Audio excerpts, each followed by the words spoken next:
पूरा वर्ल्ड बोल रहा है कि एक यूएस है, हाँ, उस पर सब बहुत ही डिपेंडेंट है, बहुत ही बड़ा है, हम्म, और वर्ल्ड ये नहीं करना चाह रहा, यूएस खुद करना चाह रहा है। यूएस इज लाइक, मैं अभी तक तुम लोगों को फंड करता था, मैं तुम पे बहुत खर्चा करता था, मैं ही तुम्हारा I was only saviour, take care, सब मैं ही करता था। मैं टेक्निकली, वो बोल रहा है, मैं चलाता था दुनिया। अब मैं इंटरेस्टेड नहीं हूँ तुम लोगों के देखभाल में। मैं देखूंगा कि यूएस कैसे चलता है। इसकी वजह से पूरा वर्ल्ड इज लाइक कि यार ये तो अपने पैसे ले रहा है, अपनी चीज ले रहा है, तो हम लोग सब साथ में आ जाते हैं, नहीं तो हम कैसे सर्वाइव कर पाएंगे। That's what is happening in the world, right? But there was also China. China भी उस वॉइड को बहुत जल्दी फिल अप करने की कोशिश करेगा।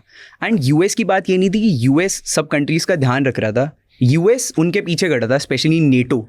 तो वो एक डेटरेंस थी कि हाँ, रशिया कुछ नहीं करेगा नेटो कंट्रीज़ के लिए, और कोई मतलब ताइवान में चाइना कुछ नहीं करेगा, या उस रीजन में जापान और साउथ कोरिया के पीछे यूएस का हाथ है, तो उनको न्यूक्लियर वेपन्स बनाने की ज़रूरत नहीं है, उनको ज़्यादा मिलिटराइज करने की ज़रूरत नहीं है। So all of that is going to break because US का ट्रस्ट ब्रेक हो रहा है, जो शुरू हो गया था। मतलब अगर आप कंसिडर करो यूक्रेन वाला सिनारियो देखो, राइट? रशिया ने यूक्रेन इन्वेड किया, उसके बाद से सारी जितनी इंटरनेशनल डिस्कशंस हुई, उसमें नेटो गॉट टू नो कि यूएस नहीं आएगा भाई बचाने, जो मर्जी कर लो, राइट?